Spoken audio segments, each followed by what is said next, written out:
यह घटना सन 2012 की है। मनीष और उनके दो दोस्त कॉलेज की छुट्टियों के दौरान एक गांव में रहने के लिए गए थे। तो मनीष भाई बताते हैं कि उस गांव में एक ऐसी जगह थी जो कि अपने आप में एक रहस्यमयी और डरावनी जगह थी। नमस्कार दोस्तों, एन स्टोरीज की इस न्यू हर स्टोरी में आपका स्वागत है। तो आइए आज की स्टोरी की शुरुआत करते हैं।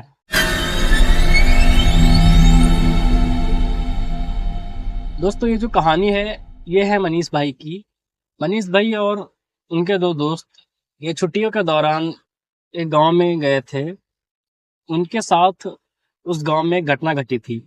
तो मनीष भाई ने ये स्टोरी मेरे साथ शेयर की, मैं आप लोगों के साथ शेयर कर रहा हूँ। दोस्तों, उस गांव में वो जो जगह थी वहां पर एक पुरानी हवेली थी जिसे लोग बोलते थे भूला हवेली। वो काफी पुरानी थी, वहां पर वो गांव के बिल्कुल बाहर थी। तो मनीष भाई अपनी छुट्टियां मनाने गए थे, उनके दोस्त भी गए थे वहां पे। एक दिन शाम के टाइम पे मनीष और उनके जो दोस्त थे वो घर के बाहर खाना पीना खाकर बैठे थे आराम से। तो उनका एक दोस्त बोलता है कि चलो क्यों ना हम लोग भूला हवेली चलते हैं।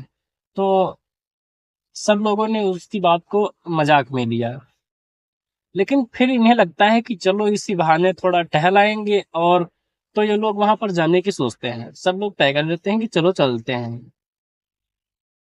वो जो हवेली का रास्ता था वो थोड़ा जंगल से होकर जा रहा था। गांव के बाहर सुनसान इलाके में वो हवेली थी, तो थोड़ा सा जंगल पड़ रहा था बीच में। तो मनीष भाई ने एक टॉर्च ले ली और हवेली की तरफ जाते हैं। 3 लोग थे, मनीष भाई और 2 उनके दोस्त थे। तो मनीष बताते हैं कि जब वो जा रहे थे हवेली के रास्ते पे, तो इधर उधर जो रास्ते में पेड़ पड़ रहे थे, उन्हें लग रहा था कि पेड़ों को पीछे से कोई उन्हें देख रहा है। ऐसा कभी कभी होता है, जब आप कहीं अकेले जा रहे होते हो तो आपको ऐसा जरूर लगा होगा कभी ना कभी कि आपको कोई देख रहा है। वैसा ही उन्हें महसूस हुआ उस टाइम पे। मनीष भाई ने इस बात को इग्नोर किया, आगे जा रहे थे। तो जब वो लोग हवेली के पास पहुंचते हैं तो देखते हैं वहां पे सच में काफी ज्यादा डरावना माहौल था। हवेली के आसपास काफी ज्यादा झाड़ियां थी और पेड़ पौधे थे जो कि उस हवेली को डरावना बना रहे थे। तो सब लोग वहां पर जब पहुंच जाते हैं तो सोचते हैं कि यहाँ तक आ गए हैं, चलो अब इसके अंदर भी देखते हैं क्या है। फिर तीनों लोग एक साथ होते हैं और उस हवेली का दरवाज़ा अंदर की ओर ढकेलते हैं तो वो तुरंत खुल जाता है। फिर ये लोग अंदर जाते हैं। अंदर ये लोग देखते हैं कि जो सीढ़ियाँ थी वो लकड़ी की बहुत पुरानी थी, खिड़कियाँ टूटी हुई लगी थी और धूल मिट्टी से सनी हुई दीवारें थी। सब कुछ वहाँ पर काफ़ी ज़्यादा पुराना था। सब देखते हैं कि बिल्कुल खंडहर समझो पड़ा हुआ है। काफ़ी ज़्यादा पुरानी हवेली है और सब खंडहर हो चुका है, तो और भी ज़्यादा डरावना माहौल लग रहा था वहाँ पे। तो ये लोग जो थे ये सोचते हैं कि अब पूरी हवेली का एक बार निरीक्षण करते हैं। ये लोग नीचे वाली मंजिल पे थे, हवेली 2 मंजिल थी।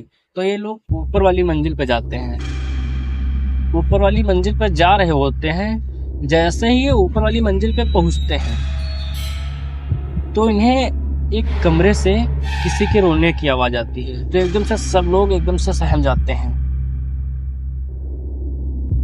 सब लोग एक दूसरे को देखते हैं कि कोई दोस्त तो ही नहीं है जो कि मुझे डरा रहा है। तो देखते हैं कि हम 3 लोग आए थे और तीनों लोग साथ में। अब ये लोग डर जाते हैं उस टाइम पे कि हवेली में हमारे अलावा कोई नहीं आया है, हम ही लोग आए हैं, साथ में कोई है नहीं। तो आखिर उस कमरे में कौन है जो रो रहा है। फिर ये लोग सोचते हैं कि चलो चलकर देखते हैं कि आखिर कमरे में कौन रो रहा है। फिर तीनों लोग एक साथ जाते हैं। कमरे का दरवाज़ा पकड़ के जैसे ही खोलते हैं देखते हैं सामने एक बूढ़ी और काफ़ी ज़्यादा डरावना चेहरा, बाल बिखरे हुए थे, सफ़ेद साड़ी पहने हुए थी और वो साइड में बैठी रो रही थी। उस टाइम पे इतना ये लोग डर गए थे, डर के मारे कांपने लगे थे और पूरे शरीर से पसीना आ रहा था। फिर ये तीनों लोग ऐसे ही एक दूसरे को देखते हैं और इशारा करते हैं कि चलो भागते हैं यहाँ से जल्दी। फिर ये तीनों लोग एक साथ भागते हैं और जब ये हवेली से भाग रहे होते हैं तब इन्हें ऐसा लग रहा था कि कोई हमारा पीछा कर रहा है। फिर ये हवेली के गेट के पास भागते भागते पहुंच रहे होते हैं इन्हें लगता है कि वो जो पीछे है हमारा बहुत स्पीड से हमारा पीछा कर रहा है और अभी हमें पकड़ लेंगे। इनके शरीर में जितनी ताकत होती है उस ताकत से ये लोग भाग रहे थे उस टाइम पे। भागते भागते हवेली से निकलते हैं, जंगल के रास्ते होते हैं, घर आते हैं। जैसे ही ये घर में पहुंचते हैं, इनका जो एक दोस्त था उसकी तबीयत बहुत ज़्यादा ख़राब हो जाती है। ये लोग बहुत ज़्यादा डरे हुए थे, तुरंत गाड़ी निकालते हैं और उसको अस्पताल लेकर जाते हैं। वहाँ पर डॉक्टर इन्हें बताते हैं कि इन्हें निमोनिया का अटैक हुआ है, लेकिन डॉक्टर खुद हैरान थे कि इतनी तेज़ी से कैसे हुआ। फिर ये लोग दवाई लेते हैं और जब सुबह होती है तब ये गाँव के कुछ बुजुर्ग लोगों के पास जाते हैं। इन्होंने ये नहीं बताया कि मेरे साथ हुआ ऐसा या फिर हम गए थे वहाँ पर, क्योंकि एक दो लोगों ने इन्हें पहले मना किया हुआ था कि आप आए हो रहना अच्छे से, लेकिन वो जो सुनसान इलाका उधर है, हवेली है वहाँ पर एक बहुत पुरानी खंडहर, उधर मत जाना। ये लोग फिर भी गए थे। तो इन लोगों ने ये नहीं बताया कि मैं गया था। ऐसे ही बातों बातों में उनसे पूछा कि आखिर वहाँ पर है क्या।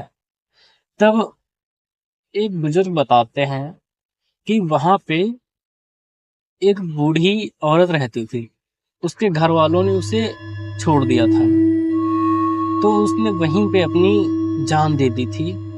तब से आज तक उसकी आत्मा वहीं उस हवेली में रह रही है। फिर ये लोग ये बात सुनते हैं, बहुत ज़्यादा डरे वैसे भी थे।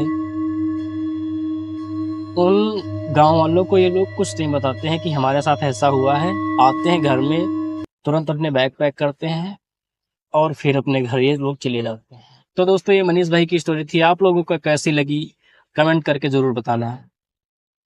और यदि आप लोगों के पास भी कुछ ऐसी और स्टोरीज हैं तो आप मुझे इस ईमेल पर सेंड कर सकते हैं। तो दोस्तों चलिए मिलते हैं नेक्स्ट वीडियो में नई स्टोरी के साथ, तब तक के लिए बाय बाय।